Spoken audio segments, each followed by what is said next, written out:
picture this for a second. You're sitting at your kitchen table late at night with your laptop open. You've got 3 tabs up, a retirement calculator, your 401k dashboard, and some random article that says, "How much do you need to retire comfortably?" You start typing in numbers. Current age 32. Planned retirement age 65. Current savings, maybe $40,000 if we're being generous. Monthly contribution, whatever you can squeeze in after rent and everything else. You hit calculate and this little graph pops up. It tells you that if you keep this up, you might be able to retire with, say, $500,000. And you feel this weird mix of relief and dread. On one hand, $500,000 sounds huge. Like your brain hears $500,000 and goes, okay, that's real money. That's serious. You imagine this pile of cash with your name on it, and you're like, I mean, that's gotta be enough, right? But on the other hand, there's this knot in your stomach. Because something about that number doesn't quite land. You're thinking, wait, is that actually enough for 20 or 30 years of not working? What if I get sick? What if Social Security is a mess by then? What if the calculator is just lying to me? You close the laptop and tell yourself, I'll probably be fine. Everyone says 500 grand is a solid goal. And then a little voice in the back of your head whispers, is it though? That little voice is kind of where I live mentally. My name is Alex, and I spend way too much time thinking about retirement numbers, inflation, and why the amounts our parents told us would make us set for life don't actually work like that anymore. If you grew up hearing, if you can save $500,000, you'll be fine, or if every retirement article you see uses $500,000 as some kind of magic benchmark, this is especially for you. Because, I'm just gonna say it. In the world we're living in now, $500,000 for retirement is not the safety net people think it is. Not on its own. Not the way most people are planning to use it. By the end of this, my goal is not to freak you out or make you feel hopeless. It's to show you why that $500,000 number doesn't stretch the way you think it will. Explain the hidden forces, inflation, healthcare, longevity, sequence risk, that quietly eat that money. And then give you a very different way to think about enough that's actually useful in 2025 and beyond. So if you've ever told yourself, if I can just hit $500,000, I'm good, stick with me. We're going to gently pull that idea apart and put something more realistic, and honestly more empowering, in its place. 1. Where did the $500,000 is enough idea even come from? Let's start with the origin story, because this number didn't just fall out of the sky. For a long time, there's been this rough rule of thumb in personal finance. You can safely withdraw 4% of your retirement portfolio each year and not run out of money. That's called the 4% rule. It came from a famous study, the Trinity study, that looked at historical market returns. Now, if you take 4% of $500,000, what do you get? 4% of $500,000 equals $20,000 a year. On top of that, people would say, you'll have Social Security too. So maybe $20,000 from your investments. $20,000 from Social Security. Boom, $40,000 a year in retirement. For an older generation in a lower-cost world, that could feel okay. So $500,000 became this sort of mental milestone. Big round number. Sounds impressive. Fits nicely with the 4% rule. Lines up with the old image of a modest, quiet retirement. The problem is, that whole framework is built on assumptions that are, not holding up great anymore. Let me ask you this. Do you plan on having the exact same expenses as a 65-year-old in 1995? Do you think healthcare, housing, and food are going to get cheaper over the next 30 years? Do you feel confident that Social Security will be this rock-solid, inflation-proof pillar of your retirement? Yeah. Exactly. That 4% rule was based on a past that doesn't look like your future. And still clinging to $500,000 is enough is kind of like still budgeting for gas based on what it cost in 2002. So let's fast forward to now and look at what $500,000 actually buys you in a modern retirement. 2. What $500,000 really looks like as retirement income. Let's be generous and pretend you've actually done it. You hit retirement age with $500,000 invested. You did the saving, you stayed disciplined, you didn't wallow all your money on meme stocks. That alone would put you ahead of a huge chunk of the population, by the way. Now you stop working. The question is, how much can you safely pull from that $500,000 every year without waking up at 82 with $3.17 in your account and a full month of bills left? That old 4% rule says $20,000 a year. But a lot of more recent research, especially in a world of lower bond yields, higher stock valuations, longer life expectancies, suggests that 3 to 3.5% is often a safer withdrawal rate if you want to be confident your money lasts 30 plus years. So instead of $20,000, you're looking at more like $15,000 to $17,500 a year. Let's split the difference and call it $16,000 a year. That's about $1,333 per month from your investments. Now, chances are you'll also have something from Social Security. What that looks like depends on your work history. But to keep the math simple, let's say you're getting around $1,800 a month from Social Security. Now your total monthly retirement income is $1,333 from investments, $1,800 from Social Security, equals $3,133 per month. Okay, pause. Just ask yourself, can you cover your housing, utilities, food, transportation, health care, insurance, hobbies, travel, gifts, emergencies? On about $3,100 a month in your 60s, 70s, and 80s, when you're not working anymore? Some of you in low-cost areas might be thinking, maybe, if I'm careful, if you own your house outright, if you're pretty frugal, if you stay healthy, if nothing big goes wrong, it could work. But for a ton of people, especially in higher cost areas, that number is tight. Like, we can't handle a major medical issue or a roof replacement tight. And this is assuming you actually reach $500,000. You retire into a decent market. Social Security is still paying out roughly what's being promised now. You don't have big debts following you into retirement. You can see how quickly this gets fragile. So when you hear $500,000 and you're set, understand, in modern reality, that often translates to you can probably live a modest, lower middle class lifestyle, if nothing goes very wrong, and you don't live an unusually long time. Not exactly the dream people have in mind. The silent killer, inflation, especially on the stuff you actually need. Now let's add another layer, time. Most people aren't talking about having $500,000 today. They're talking about maybe having $500,000 decades from now. And future dollars are not the same as today's dollars. If inflation averages even 3% a year, which, historically, is not crazy, then in 20 years, prices roughly double. In 30 years, they more than double. That means $500,000 in 30 years might buy what $200,000 to $250,000 buys today. Your $16,000 annual withdrawal might have the purchasing power of $6,000 to $8,000 in today's terms. But hey, race, where it gets worse, inflation isn't evenly spread. The stuff that hits retirees hardest tends to inflate faster than the general average.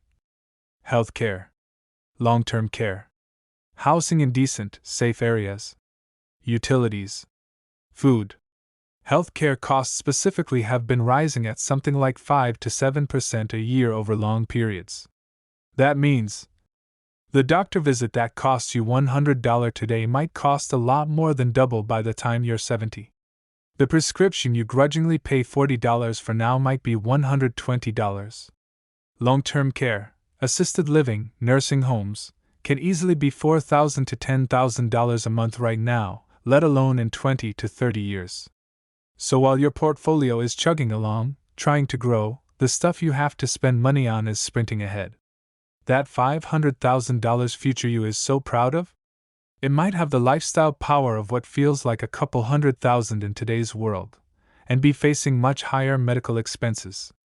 That's a problem. You're probably going to live longer than you think. Another thing the old $500K is enough mindset kind of glosses over is how long retirement actually lasts now. A couple generations ago, people retired at 65. A lot of them were gone by their mid-70s. A 10 to 15 year retirement was pretty normal. Now, if you're in your 20s, 30s, even 40s watching this, it is not crazy to think you might live into your late 80s or 90s. Medical advances are keeping people alive longer, even with chronic conditions. It's not unusual anymore to have a 30-year retirement. Some people will see 40 years of life after their last paycheck. Think about that for a second. You might spend as many years not working as you did working. So you're asking this $500,000 pile of money to survive 30 to 40 years, through multiple recessions and bull markets, while paying for rising living and healthcare costs, while you're no longer earning new money. If you draw too much too early, you risk running out of money in your 70s or 80s, when you're least able to go back to work. Which brings us to one of the weirdest, most dangerous parts of retirement math: sequence of returns risk. The sequence of returns trap, or why two people with $500,000 can have opposite outcomes. Let me tell you about two imaginary retirees, Carol and Dave. Carol retires at 65 with $500,000. Dave also retires at 65 with $500,000. Both plan to take 4% a year, $20,000, adjust for inflation. Carol retires into a decade of strong market returns. The first 10 years of her retirement are great for stocks. Her portfolio grows even as she withdraws. By the time she's 75, she actually has more than $500,000. She's fine. Dave retires into a bad decade. Let's say it looks like: Year 1, big market drop. Year 2 to 4, more volatility, maybe flat or slightly down. Then it finally recovers later. Dave is withdrawing the same 4% each year, but because his portfolio is getting hammered early, those withdrawals cut much deeper. He's forced to sell more shares when they're down to fund his living expenses. Even if the long-term average return over 30 years is the same for both Carol and Dave, Dave can run out of money in his 80s while Carol is sitting pretty. That's sequence of returns risk. The order in which your investment returns happen matters a lot when you're withdrawing money. If bad markets hit early in your retirement, and you're drawing aggressively from a relatively small pot, you can permanently damage your portfolio's ability to recover. And at $500,000, you don't have that much buffer. A 30% market drop turns $500,000 into $350,000. If you still pull $20,000 to $25,000 a year to live on, you're at $330,000, $310,000. Now even a big bull market later might not be enough to catch you up. This is why $500,000 that looks okay on paper can be terrifying in actual retirement. There isn't a lot of room for bad luck. The retirement fixed cost trap, taking debts and high overhead into old age. There's another piece here that doesn't get talked about enough. A lot of people are going to arrive at retirement still carrying big fixed costs. Mortgages that aren't fully paid off. Home equity loans. Car payments. Credit card balances. Maybe even Parent Plus loans or lingering student loans. Property taxes that feel like a second mortgage. If you go into retirement with $500,000 in accounts, but $2,000 to $3,000 a month in non-negotiable fixed costs, you're in a tight spot. Remember that math from earlier? With a safe withdrawal rate and Social Security, you might be looking at $3,100 to $3,500 a month total income. If $2,000 to $2,500 of that disappears into your mortgage, debt payments, and property taxes before you even buy groceries, you're not financially independent. You're just unemployed with bills. That's the retirement version of the same trap we talked about for high earners. If your fixed costs are too high, your freedom is too low, no matter what your top line numbers look like. In retirement, you can't just say, "I'll work a few extra shifts to cover it." Your options are way more limited. So $500,000 is enough only even has a chance of being true if your house is paid off or your housing costs are very low. You've tamed your debts. Your lifestyle expectations are modest. You're okay with a retirement that doesn't involve a lot of travel or big splurges. For a lot of people, that's not the picture they have in their head when they're dreaming about someday. The real problem: obsessing over a lump sum instead of an income plan. Hey, race where I think a lot of financial advice kind of steers people wrong. It turns retirement into this single target number: $500,000, $1 million, $1.5 million, whatever. You plug your info into a calculator, it spits out a scary looking gap, you panic for 5 minutes, then go back to scrolling. The problem with that whole approach is it makes you focus on the pile instead of the flow. In reality, retirement is not about, "Do I have $500,000? It's about, how much reliable income can I generate from my savings, Social Security, and maybe part-time work? How do those income streams compare to my realistic expenses? How much flexibility do I have if life doesn't follow the script?"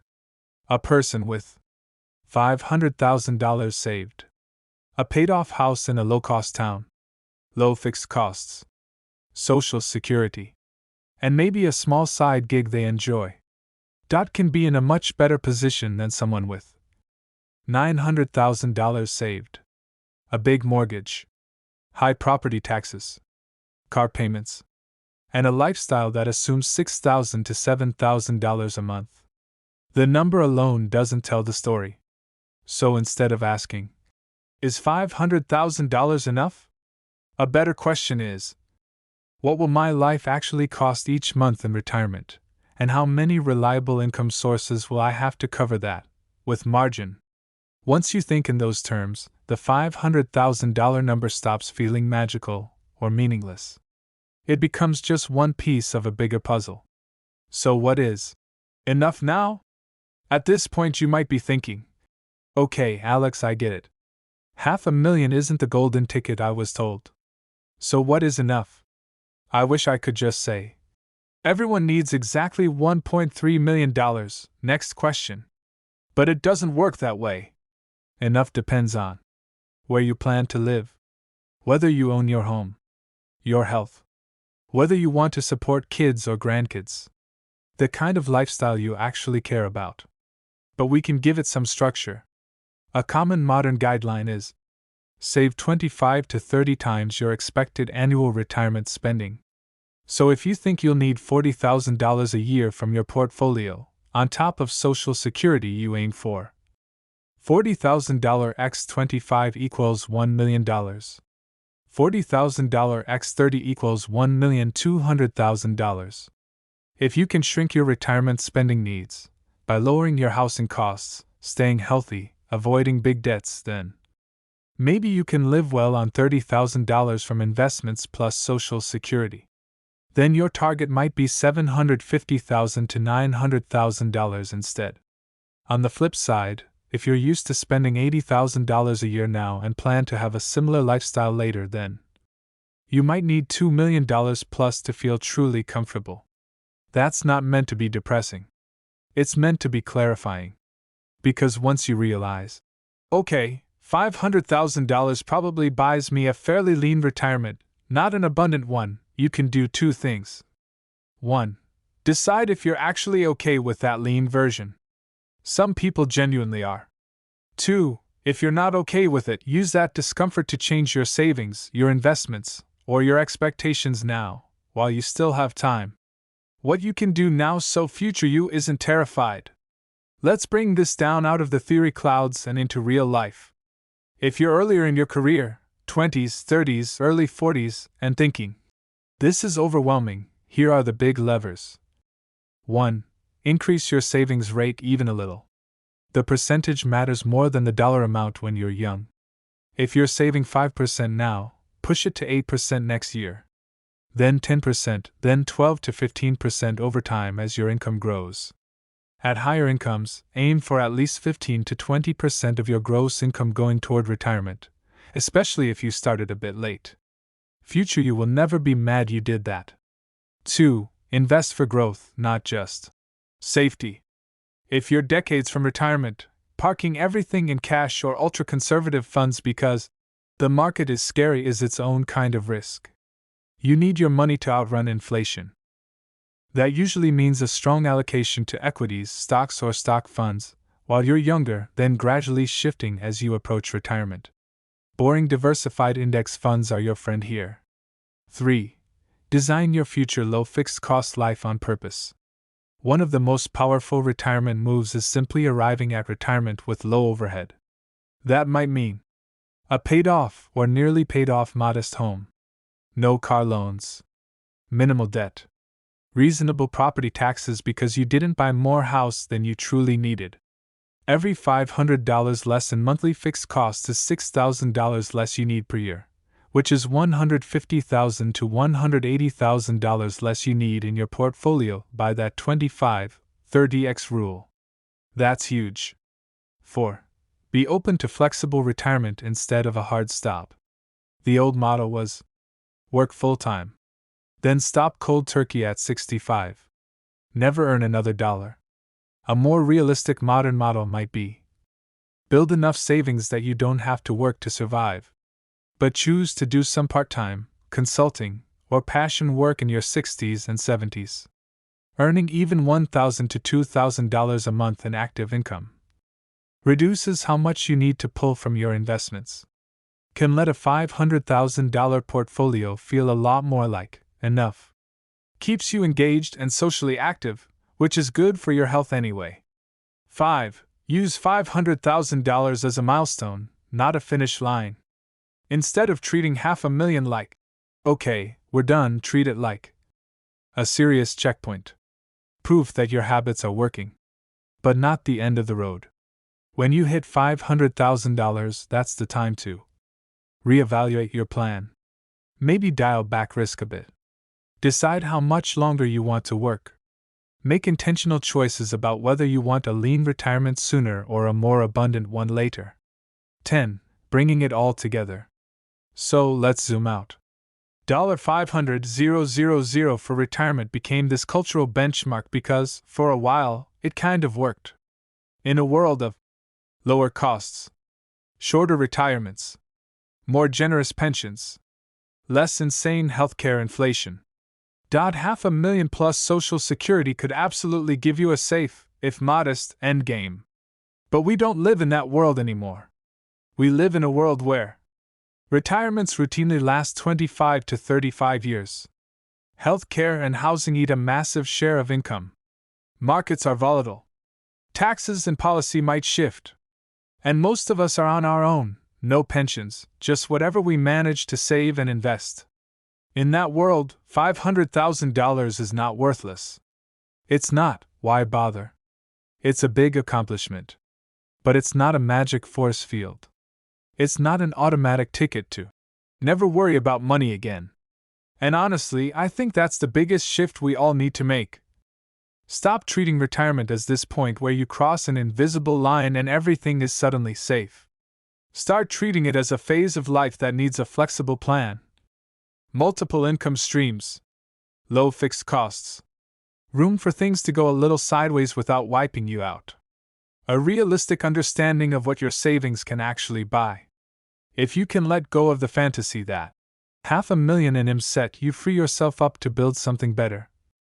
Maybe that looks like $800,000 or $1.2 million saved.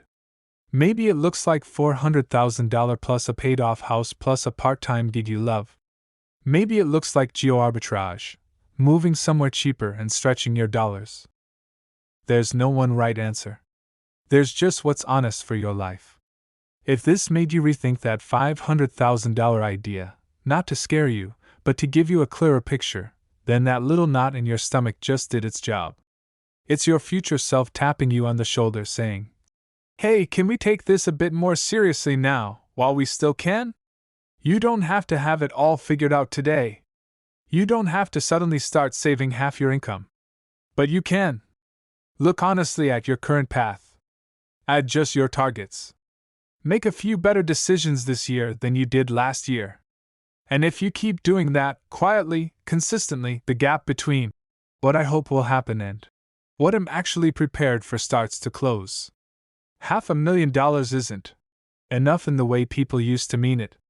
But used wisely, it can absolutely be a powerful part of a retirement that feels stable, dignified, and even enjoyable.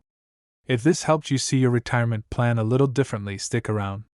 There's a lot more to talk about when it comes to money, the future, and how not to get blindsided by numbers that sound good but don't actually protect you. Thanks for hanging out with me, and I'll see you in the next one.